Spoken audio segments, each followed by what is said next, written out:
Go ninja, go ninja, go. Go ninja, go ninja, go. Go ninja, go ninja, go. Go, go.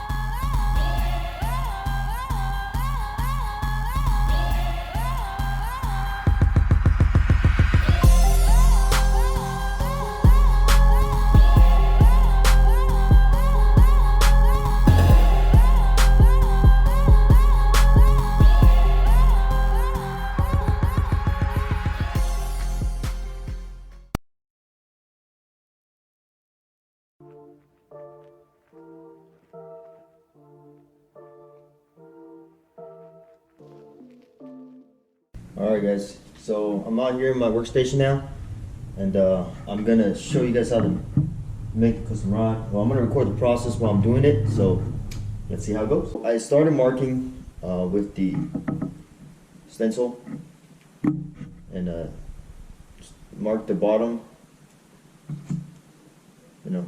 so I laid it out flat, and then I laid this out as far as how I want it, the spacing, etc. I kind of use my previous rod that I usually use to kind of get the correct measurements, so it was like a kind of like a guide for me.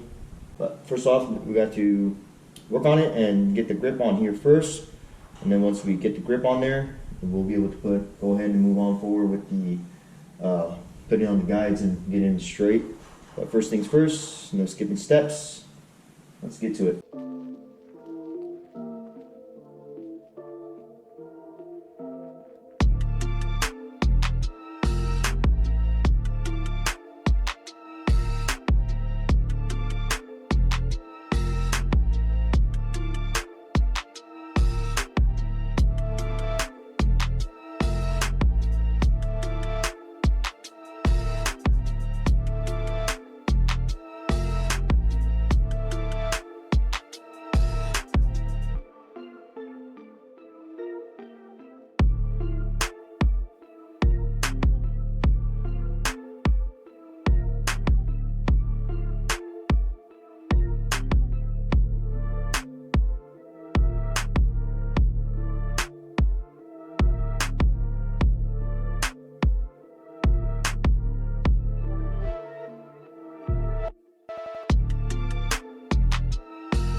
day 2 working on this.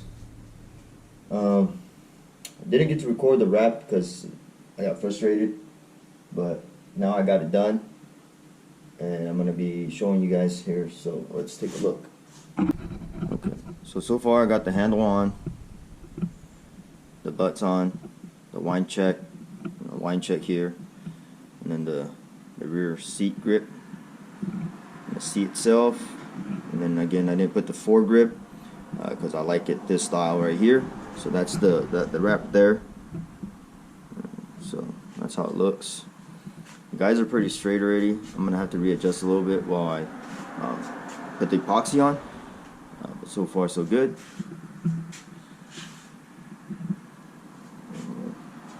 Continue to work at this. The more I do, the more better I'm gonna get at it. So, and then that's the tip. And then I'm gonna put the glue on still loose. So I'm gonna put the glue on, put the tip on, and then wrap it a little bit right here so the trim continues to go throughout. So that's what it looks like. This little deal that I'm using right here. So far so good. Stay tuned. Guys, it's time for epoxy. But before I do that, I'm going to show you what it looks like currently. The bottom trim. And I have the Get 'em Hook Set decal there now. So I have the Bass Ninjas decal right here, and then the back it has the information of the rod, serial number included. So, and then we have the entire rod. It's already done. We just got epoxy and we're ready to go. So let's get this done, and after that we gotta dry it. We gotta dry it for 24 hours.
Alright, so here is the finished product. It's still drying. Got the epoxies on, flame treated. So we just gotta leave it on here for 24 hours. We'll let it dry. And once it hardens, we'll be able to take it out, test it out, and we'll see how that goes. I'll show you the rest of the rod here.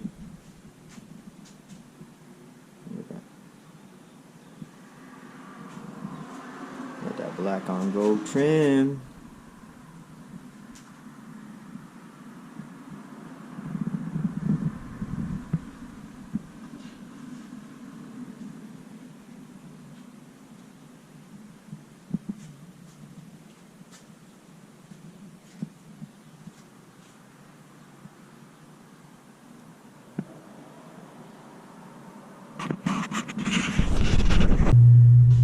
So the overall process wasn't too hard as far as building a custom rod. You know, this is the Get 'em Hook Set Bass Ninjas rod that I made. It's a 7-foot, medium heavy, fast action. Holds up to 3/4 of an ounce of weight, which is perfect for like sea rig, etc. So what I've done as far as the process, the butt grip, the rear grip, rear seat grip, and then you could put the foregrip here if you wanted to, but you don't have to. So I decided not to. But this whole part here, as far as measuring, seeing what you want, how you want to align it, and make it the way you want it to. It's pretty simple. That was the easiest part. The other part, again, we had to find the spine of the rod and find the more firm part. So the firm part is going to be on your flex side, as far as when you're pulling up a fish. So you want that rod to bend this way, and you want the firm side to be this side, so it's not too flimsy, and have a real good decent rod. Finding the guides and measuring it out, not too bad, I would say, as far as, because I have a Phoenix rod that I like, and that one's a 7-1, so this is 7 foot. I use that as a guide to kind of measure out the whole length and the guides and so forth. The hard part, and the very hard part, and this is where I was kind of mad at myself, is the trim and threading. So threading and getting the eye of the guides on there, that's the tough part. So you got to get that down first. Make sure you get it down nicely. If you don't do it nicely, it's going to show in your craftsmanship here. So what you want to do is take it off and then redo it again. So don't leave any rod looking janky. Make sure everything looks right, and then putting on the epoxy was simple, clear, and easy. Putting decals were easy. Custom decals that I made for my own brand, still on that black and gold, so keep that color scheme going. And I do have the manufacturer's custom blank rod serial number and rod information on the back side of the actual rod, behind the Bass Ninjas logo or decal, as you want to say. So the whole rod is pretty much done. It's pretty straightforward. It took me 2 days, but overall, like, if you wanted to add it all the hours in one particular setting consecutive, probably be less than a day. But overall, the rod building process was an experience. I'm glad I got to learn it. I'm glad that I invested in it. So now we have a custom Bass Ninjas rod, fully custom, fully Bass Ninjas, besides the blank being, a custom rod blank. But here we have it. And then when it's done drying, I'm going to go ahead and take it out to the lake, put on that new reel, which I'm going to order today, and I'll show you guys that as well pretty soon. If you guys enjoyed this rod building process with me, go ahead and give it a like, subscribe, hit that notification button so you will be notified next time that I do something like this, or a rod review, reel review, anything. My Bass Ninjas channel, I'm trying to incorporate a little bit more of everything, so just go ahead and give it a like, thumbs up, subscribe for future content. Alright guys, see you next time. Give them a look.